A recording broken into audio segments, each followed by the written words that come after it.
வணக்கம் நண்பா. இன்றைக்கி நம்ம என்ன மாதிரி கம்பெனி பார்க்க போகிறோம்னா, ஒரு எம்என்சி கம்பெனியில் ஜாப் ஓப்பனிங் தாங்க பார்க்க போகிறோம். இந்த கம்பெனியில் நமக்கு என்ன மாதிரி குவாலிஃபிகேஷன் கேட்குறாங்கன்னா, 10th 12th ID diploma any degree முடித்தவங்க அந்த ஜாப் விண்ணப்பிக்கலாம். சேலரி ரேஞ்சு பொறுத்த வரைக்கும் 18,000 ரூபா டேக் கம்பெனி கொடுத்துருக்காங்க. இந்த கம்பெனியில் ஃபுட் ரூம் வில் பி இவங்களே ப்ரொவைடும் பண்ணுறாங்க. இந்த ஜாப் என்ன ஜாப் பார்க்கறதுக்கு முன்னாடி நம்ம சேனலை சப்ஸ்கிரைப் பண்ணாங்க, மறக்காமல் சப்ஸ்கிரைப் பண்ணி வச்சுங்க. அப்போ தான் நம்ம உடனே வீடியோ போடும்போது நோட்டிஃபிகேஷனாக காட்டும். ஓகே நண்பா, இன்றைக்கி நம்ம என்ன மாதிரி ஒரு கம்பெனி பார்க்க போகிறோன்னா, company name leading MNC company தாங்க பார்க்க போகிறோம். பொசிஷன் பொறுத்த வரைக்கும் robotic machine operator, CNC machine operator, assembly, welder, production, பேக்கிங்கில் தாங்க கேட்குறாங்க.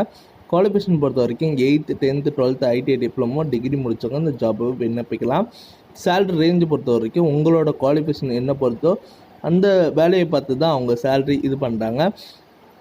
பார்த்தீங்கன்னா 14,000லேருந்து 18,000 வரைக்கும் கொடுக்குறோன்னு சொல்லியிருக்காங்க. ஜென்ரல் பொறுத்த வரைக்கும் மேல் கேண்டிடேட் மட்டும்தான் அப்ளை பண்ண முடியும்னு சொல்லியிருக்காங்க. இந்த கம்பெனியில் பெனிஃபிட்ஸ்லாம் என்ன இருக்குன்னா, உங்களுக்கு ஃபுட் ரூம் இவங்களே ப்ரொவைடும் பண்ணுறாங்க. இது இல்லாமல் சேலரி இன்க்ரிமெண்ட், இஎஸ்ஐ, பிஎஃப்லாம் அவைலபிள் இருக்குதுன்னு சொல்லியிருக்காங்க. லொக்கேஷன் பார்த்தீங்கன்னா பல்லவாக்கம், மேடவாக்கம், திருமுடிவாக்கம் தாங்க சொல்லியிருக்காங்க. வேறு சந்தேகமாக இருந்ததுன்னா காண்டாக்ட் நம்பர் கீழே டிஸ்கிரிப்ஷனில் கொடுத்துருக்கேன். நீங்கள் செக் பண்ணிட்டு டீட்டெயிலாக கூட கேட்டு அப்ளை பண்ணலாம். இந்த வீடியோ உங்களுக்கு பிடிச்சிருந்துன்னா மறக்காமல் லைக் பண்ணுங்கள், ஷேர் பண்ணுங்கள், சப்ஸ்கிரைப் பண்ண வச்சுங்க, பெல் பட்டனில் அழுத்துங்க. இது உங்கள் ஜாப்ஸ் அப்டேட்.